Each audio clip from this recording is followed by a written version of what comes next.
The trucker Freedom Convoy nears Ottawa today, with trucks going to be arriving today as well as tomorrow. Now, of course, they're going to be joined by thousands of people in their cars and in their family vehicles and so on and so forth, all supporting the demand, the one simple demand of asking the Trudeau government to drop all vaccine mandates across Canada. Now, Trudeau has had a number of choice words to say about not only vaccinated people, but this movement of truckers itself. Back in January, he called unvaccinated Canadians misogynistic and racist extremists during an interview. And so far about this particular movement, he's calling it a small fringe minority of people that have unacceptable views. Now, we've gathered a bunch of footage from around Ontario from someone we've been working with the social media handle Heather from Ajax. You can check out this footage and see for yourself whether or not this movement is really a bunch of, extremists, white nationalists, or people that are, just hold unacceptable views. Have a look at some of the footage and by all means send this to Trudeau.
Now, what I see when I look at this footage is likely thousands of people who have chosen to show up at various locations around the highways here in Ontario, showing their support for this movement. You're seeing families, you're seeing, just everyday people who are not in support of these mandates. And remember, some of these people you're going to be seeing are likely vaccinated. They just do not support the idea of government forcing people to have to take a medical intervention. Now, recall that these vaccines do not stop the spread of COVID. They do not stop people from getting infected.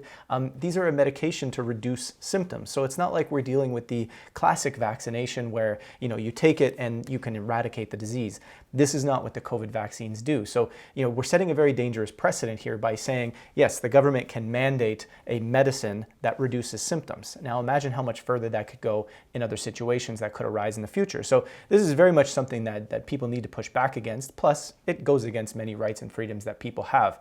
So again, why is it that not only Trudeau, but much of the legacy media here in Canada, why are they taking this approach of trying to convince Canadians that this is a really extreme group of people? They're white nationalists. These are really bad people. This is not a movement you should support. Why is this effort here? What's going on? Well, it's very simple.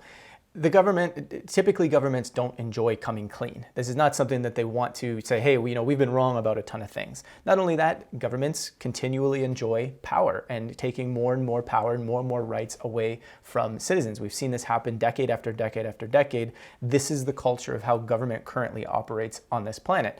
And so when a movement is not only putting pressure on government, but seeks to virtually expose the unscientific nature of a lot of the policy that government has pushed around COVID-19, they're going to do something often called astroturfing, which is to try and paint an entire movement in one light that doesn't necessarily represent the actual spirit of that movement. So you're going to hear buzzwords in the media like, hey, these people are all white nationalists, these people are all racists, these people are all extremists, these people are going to be violent. There's a lot of dangerous and violent language happening. And even though this happens in what is legitimately the tiniest portion of this entire thing, the media and the government is going to focus all of their attention on that to continually make this look like it's something that you as a Canadian or anybody else watching this should not support. This is the type of action that not only government takes, but that mainstream media will get behind at the expense of people, right? They are not, and I hate to make this into sides, but they're not on your side. They're not trying to make places better for you. They're doing what is good for their political agenda. They're doing what is good for their own image, for their own ego, and legacy media is happy to follow along because they get a lot of benefits from doing so. So again, see for yourself. Send this video to Trudeau. Send it to a friend who is unsure about what's going on with this particular movement, and ask them to see for themselves, because the media coverage that's currently coming out of the mainstream and the words that are coming out of politicians' mouths about this is really not an accurate representation of what's going on. That's all.